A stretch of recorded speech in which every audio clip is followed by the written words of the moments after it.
Todos somos parte de un juego, pero solo decimos la verdad cuando no hay vuelta atrás. Escuchemos la apuesta del siguiente invitado. Entrevista. En Nada que Ganar.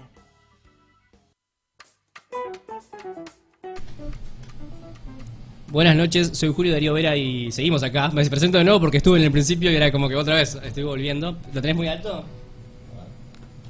Ahí está un poquito mejor. Sí. Estoy acá con Pia Bouzas, ¿cómo estás? Hola, ¿cómo estás? Gracias por la invitación, perdón por llegar tarde. No, todo bien, no pasa nada. Cosas que pasan, son los imponderables, uno se puede preparar, planificar, anticipar y luego... Intenté. Sí, el tráfico, lo que sea. Pero no salió. No, pero salió, estás. Ok. Con eso ya salió mucho. Vamos a estar hablando de varias cosas. Ya hemos charlado. Es la tercera vez que venís, que te voy a estar entrevistando porque hemos hablado en su momento por un largo río. Esto está bueno de las dedicatorias que tengo el mes y el año. Agosto del 2017, cuando hablamos de un largo río. Y agosto, yo intuyo que es agosto. Agosto del 2018, junio. Ok. Junio en realidad. Junio del 2018 cuando hablamos de Una fuga en casa, los voy mostrando. Y que son tus libros de cuentos. Y está buenísimo poder indagar esto de que ya además venías, vamos a repasarlos también porque venías de libros anteriores como El mundo era un lugar maravilloso en el 2004, Extranjeras, 2011, El polaco en el 2013 y Las acrobacias del pez. Sí, no en realidad, no, es que en realidad Las acrobacias del pez y El polaco son, digamos, diferentes publicaciones de cuentos extraídos de un largo río.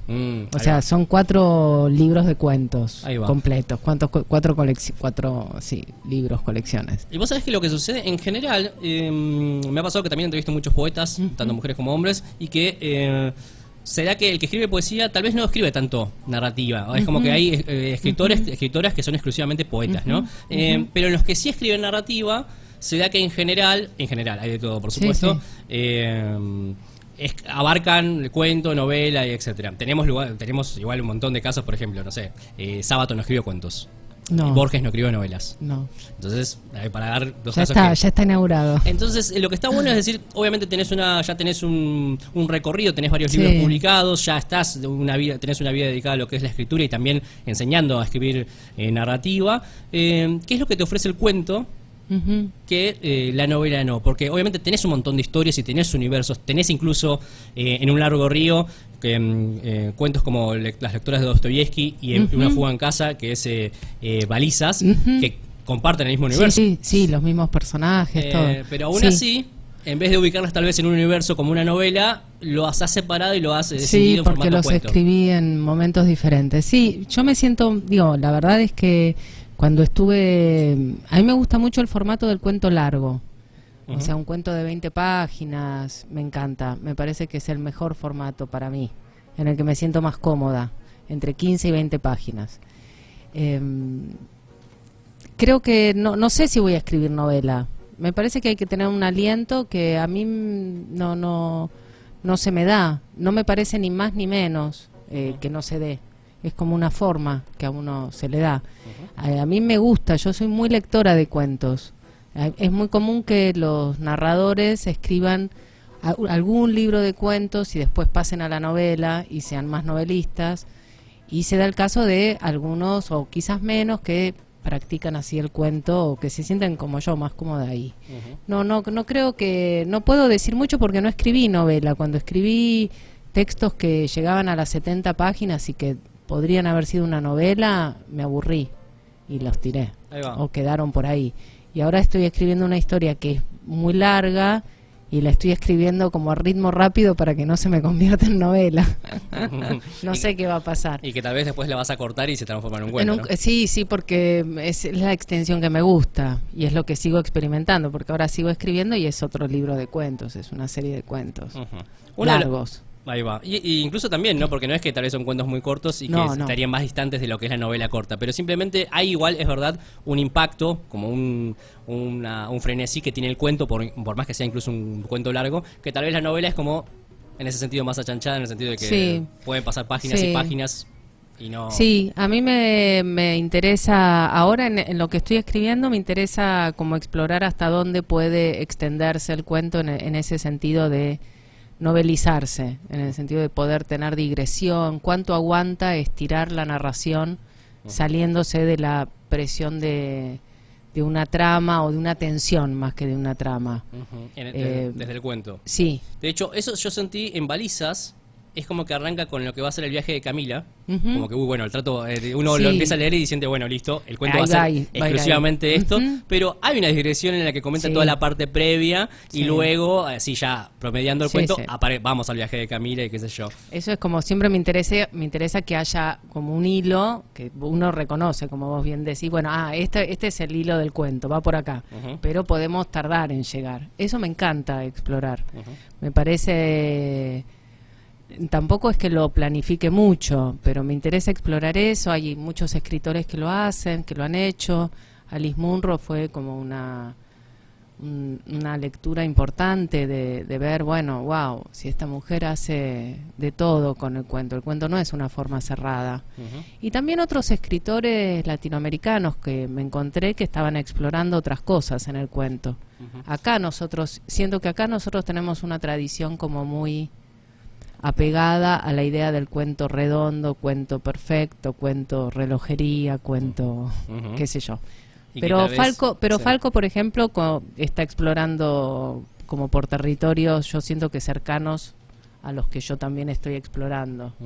En Variaciones, que es uno de los cuentos que está acá en Una fuga en casa, que cuenta, de hecho es el cuento más distinto tal vez del libro, en el sentido de que los demás cuentos como que, bueno, tal vez van por el lado de lo que estabas mencionando, van orientados por esa búsqueda.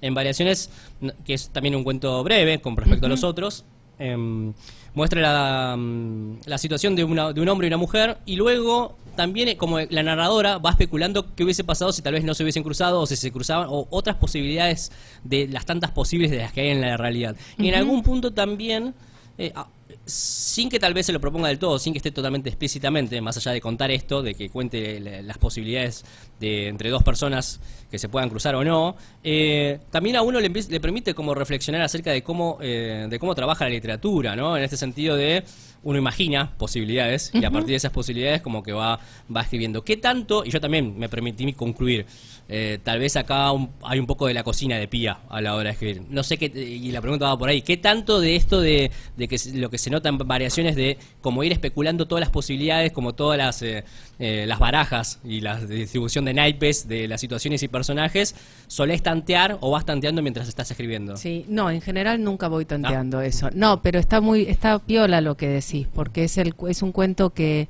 para mí los libros de cuentos siempre tienen un cuento que ancla con el libro anterior y uno que anticipa el que viene. Y Variaciones es el que formalmente a mí me interesa hacia el que estoy escribiendo. O sea, es el que abrió en mí un interés. Es el más formalista, digamos, el que tiene como un trabajo sobre la forma, que como vos decís, porque es un encuentro que es como un viaje había un cuento de Alejo Carpentier que se llama Viaje a la semilla, que va hacia atrás con el tiempo, ¿no? O sea, muere un tipo y empieza a ir todo hacia atrás hasta que nació.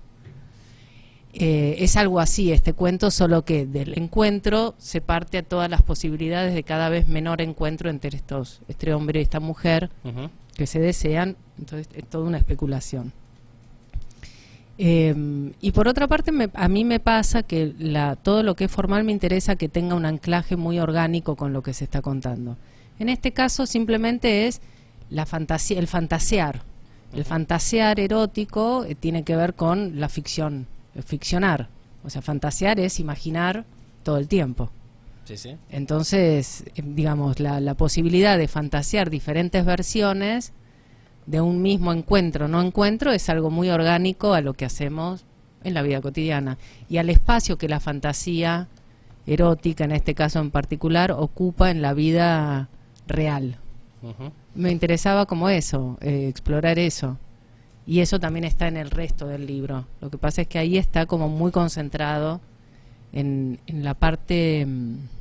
formalmente es muy diferente al resto de los cuentos. Ahí va. Ya que estamos hablando un poco de la forma y lo que incluye todo esto de de cómo tal vez desviarse un poco del conflicto o generar tensión más allá del conflicto principal que se va a desarrollar en el cuento.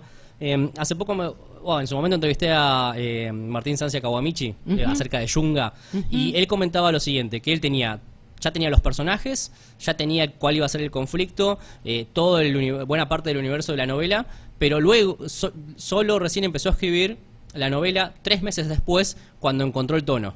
Sí. Cuando tenía la forma de contar todo eso. Sí, me pasa también. Me pasa.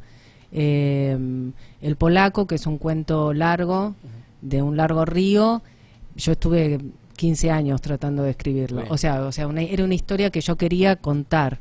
Y una vez escribí un párrafo y dije, no, esto no va para ningún lado. 10 años después, o 5, es lo mismo el caso, abro ese archivo y dije, sí, va, porque estaba el tono. Estaba el tono del personaje y dije, ese es el tono del cuento. Eso está buenísimo. Sí. ¿No? Porque es como detectar eso. Sí, es algo como intuitivo que uno siente que puede hacerlo. Y ahora me estaba pasando con una historia que hace también como 20 años que quiero escribir, que es muy compleja, y dije, es este tono. No me va a salir ese tono, pero es como un tono entre Chekhov, lo que imagino un Chekhov, pero en el proceso argentino. Entonces es como un tono raro, pero siento que tengo el tono o el ritmo. Claro. Si no tengo eso es muy difícil. Pero ¿ocurre o no ocurre? O sea, ocurre cuando, en el sentido que uno puede estar como pensando, está como habitándolo. A uno lo habita y hay algo que como que te ubica. Para mí es algo como bastante intuitivo, pero no tipo inspiración. Hay como que estar cerca del material para que te llegue esa intuición, ¿no? ¿Sí? Sí. O sea, tenés que estar como pensando en eso y algo, y todo empieza como a llevarte para el mismo camino. Sí, entiendo, sí, como que de a poco se te va haciendo más nítido el universo. Exacto. Y el último paso es, y se tiene que contar de esta manera. Exacto, así, o ¿no? vamos por ahí, porque a mí me pasa que a veces no sé por dónde, hasta que en un momento encuentro como la estructura, sobre todo en los largos. Bueno, era el tono y es esta estructura, tiene esta forma.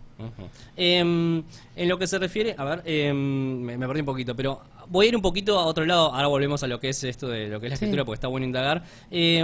Medio antes de entrar, en broma, dijiste no estoy en la pomada, qué sé yo. Algo que sucede, hace poco se definió lo que es el premio Nobel de literatura, que es Olga, no sé cuánto. No sé. Y Peter Handke. Sí, además 2 personas. Y está bueno indagar por esto, siempre cuando estamos en estas épocas de definiciones, qué sé yo. ¿Qué tanto, en un principio, qué tan importante o cómo se tiene que tomar esto? Porque convive con lo que es la vida del artista, más allá de que a uno le da más bola, a otro menos bola, qué sé yo. ¿Y qué tanto repercute en tu escritura? Porque sí, más allá de los premios, vos estás en el canon, en muchos sentidos. No estoy en el canon. No. Quiero decir lo siguiente, en el sentido de que hay editoriales que publican tu obra, y en el sentido también de, y que esto también forma parte del canon, o yo intuyo que forma parte de lo que es el circuito, de que sos una de las personas que cuando se inició la carrera Artes de la Escritura, una de las tantas profesores que dijeron, está bueno que esté porque suma, fuiste vos. Entonces, más allá de, tal vez no, ahora me dirás a qué te referías con que no estoy en el canon, pero digo, estás en el circuito de dentro de la gente que escribe y que forma parte de que le hacen entrevistas, tanto en diferentes diarios o medios, que cuando alguien piensa en talleres o en personas a designar eficaces y eficientes para poder desarrollar la parte práctica y teórica de alguna materia, sos una de las elegidas. Entonces, en ese sentido, se encuentra que estás en ese circuito. ¿Qué tanto, más en un nivel íntimo, cuando estás escribiendo, le das bola a eso? No, ninguno. Cuando estoy escribiendo, ninguno. Primero porque además tampoco no tengo esa...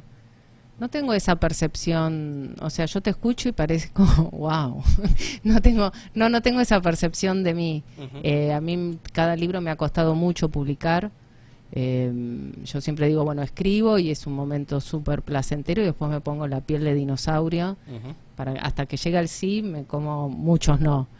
Entonces tengo esa...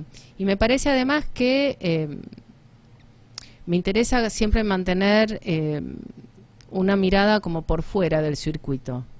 Siento que necesito tener un mundo fuera del circuito, ver personajes fuera del circuito, mirar una realidad diferente a la mía, que es de clase media, profesora.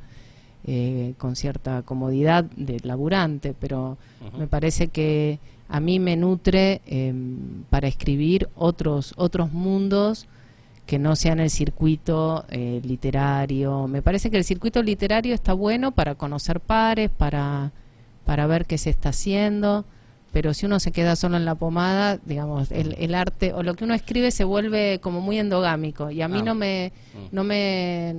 como que no voy por ahí. De hecho, uno lo nota en tus escritos. Hay mucho viaje, hay muchos paisajes que decís, esto no es el marco de una facultad, es todo lo contrario. Van por otro lado, ¿no? No, total. La aventura va por otro lado, tal vez, ¿no? ¿Sentís que tal vez va por...? No, a mí me encanta la naturaleza, me estimula, me despierta la imaginación, me gusta escribir sobre eso, me gusta esa sensorialidad, digamos, son como estéticas también. Yo siempre me sentí como muy extranjera en Buenos Aires, a pesar de que prácticamente viví toda mi vida acá, y de los ambientes porteños. Diría que ahora es donde me siento menos extranjera, pero hasta los 45 años me sentí extranjera, ¿no? ¿Cuál es? Ahí va. Antes de que nos leas un pasaje, no sé de cuál de los vas a elegir, ¿cómo te llevas? Mencionabas a la hora de escribir y cosas y aspectos que decías, bueno, hasta que no encontraste el tono pasaron varios años de un escrito. ¿Cómo te llevas con los... ya teniendo en cuenta de lo que venís publicando, lo que venís escribiendo y que ya tenés un oficio de escritura que controlás tu creatividad más o menos, habrá días que no sale nada, pero hay muchos días que si vos te sentás y escribís, después sale algo, siempre sale algo. ¿Cómo te llevas con esos aspectos de lo que es de la escritura creativa, como este que decías, hasta que puede pasar varios años que hasta que no le encuentre el tono y no lo puedo manejar? ¿Cómo te llevas con esos aspectos que no se pueden manejar de la escritura creativa? ¿Cómo lográs? Bastante paciente ahora, bastante paciente. En otros momentos, cuando, a ver, para anclarlo en una cuestión muy concreta, cuando mi hijo era muy chiquito, tenía muy poco tiempo real. Entonces yo escribía cuando me podía hacer el tiempo y sentía que escribía en libertad condicional, que tenía, ponerle 4 días para escribir, y era como, bueno, en estos 4 días hacía el borrador de 3 cuentos y después estaba un año trabajándolos. Después, en otras situaciones personales muy complicadas, me banqué un año sin escribir. Nada de narrativa, escribí poesía, pero que, digamos, no, el primer año no escribí nada, el segundo año escribí poesía y recién al tercer año volví a escribir narrativa, que para mí fue como, volvió. Pensé que no iba a volver. En ese momento, con bastante angustia, lo pasé ese periodo, pero, o sea, a veces es con angustia, pero hay otro momento en que más o menos soy un poco paciente. Ahora. Antes no era paciente y antes me angustiaba mucho, sentía que no podía hacer y que tenía que ponerme horarios. Ahora, como vos decís, cuando pasan los años, como que uno ya sabe más o menos por dónde van los puntos, y que probablemente uno vuelva a escribir. Ha ocurrido y sigue ocurriendo. Afortunadamente, porque uno escribe, en realidad porque a uno le hace bien la imaginación, le hace bien imaginar, es como el mejor yo de uno. Entonces, eso es lo más importante. Después, si circula o no, es todo lo que pueda venir está bárbaro, pero lo más importante es que es el mejor yo. Ahí va, muy bien. ¿Qué nos vas a leer? No sé, ¿qué...? Esa Piacere. A Piacere. Quizás puedo leer la primera partecita de Variaciones. Bueno. Ya que estuvimos hablando... Genial. Que son... Permiso, Esto lo quitamos para la foto. Sí, quítalo porque es de otra universidad. Espera que lo encuentre. A ver si yo no me... Bueno. Si no, índice. Está por allá la segunda parte del libro. Hay un índice. Está bueno eso. Hay un índice que se puede usar. Que diga, qué útil que es esto. De pronto. Y hay anteojos que también se pueden usar. Dale. Te leo. Variaciones es un cuento que tiene... Espera, pues. Sí, ahí va. Sí, porque anteojos y... Decía, Variaciones es un cuento que tiene 3 partes, entonces probablemente lea la primera, que es corta, y ahí va. Y dice así, Variaciones. Primero. Y finalmente iban a coincidir una mañana de agosto en una librería de viejos. Los dos miraban entre los estantes de libros usados, saldos, remanentes de editoriales. Él la vio primero, o ella a él, nunca lo sabrían. Cada uno a su manera bajó la vista hacia los libros, detuvo los dedos en alguna tapa cubierta de polvo, que podía ser de Beckett o de Chandler, sonrió para adentro, como quien no quiere ser descubierto, y solo un poco después levantó la mirada. Se saludaron. En la librería sonaban las variaciones Goldberg, o eso le pareció a ella. Al rato de que la conversación fuera como un arroyo que no languidecía, siempre encontraba una vuelta, un giro, un salto para agarrar nuevo impulso, él le propuso ir a tomar el café que les había quedado pendiente. ¿Ahora? Sí. Él tenía tiempo, había muchos cafés en la avenida, no sabía si ella... Pero ella, que quizás ya había imaginado esta escena, le dijo de manera muy directa que eso era literalmente imposible. A un hotel deberíamos ir, no a un café. A él se le escapó una carcajada adolescente y soltó el libro viejo que tenía en la mano, todo en un mismo instante. Sabía que se lo decía en serio, pero igual le preguntó, ¿es en serio, no? Esa pregunta ella no lo había previsto. Las baldosas del piso se le figuraron un puente colgante, de esos que cruzan los ríos de la selva, y le faltó el aire. Siempre había sufrido de vértigo. Pero en eso él también la sorprendió al decir, es una buena idea, vamos. Quizás esta vez había ganado en él lo que tenía de ex-yugoslavo o de sobreviviente, el carpe diem anonadado bajo pilas de ropa planchada, de trabajo acumulado en los escritorios. No hizo falta decir nada, ni su esposa ni su marido aparecerían en escena. Caminaron por la avenida a contramarcha de las personas que habían salido a almorzar. De repente se dieron cuenta de que caminaban de la mano, con cierta prisa, como si el reloj hubiera empezado a correr. Ella hacía años que no iba a uno de esos hoteles. Él, aunque era más joven, tampoco. Encontraron uno de nombre punzante y divertido, Coquette. Ella pensó en la película Relaciones peligrosas, el frufrú de los vestidos del siglo XVIII, el sexo a escondidas detrás de una puerta de una habitación en penumbras. Pensó en los escotes abundantes y en las calzas que usaban los hombres, que exhibían adherentes lo mismo que ocultaban. A él, en cambio, le hizo pensar en un telo gay que se llamaba Discret. Tenía un amigo que se lo pasaba ahí con distintos levantes todos los fines de semana. Se decían esto en un murmullo mientras caminaban hacia la habitación 503 con cierto nerviosismo, los pasos silenciados por la alfombra roja y algunos gemidos que les salían al paso y les daba al mismo tiempo una corriente de timidez y calentura. Se preguntaban quizá si serían capaces de hacerlo, o si acaso alguno de los dos saldría corriendo arrepentido. Visto desde lejos formaban una pareja igual a muchas, ella con una pollera a la rodilla, levemente ajustada, las piernas torneadas y tacos no muy altos, él de jeans y camisa negra. Podían ir así a trabajar, al cine o a cenar con amigos. Sí. Van a tener que buscar la historia. Ahí después. va, búsquenla, vayan a comprar Una fuga en casa por Club Gen y también Un largo río, por supuesto, que hablamos un poquitito ahí. Así que bueno, muchas gracias por haber venido, Pia. No, por favor, gracias a vos por la invitación. Vamos con un tema y volvemos.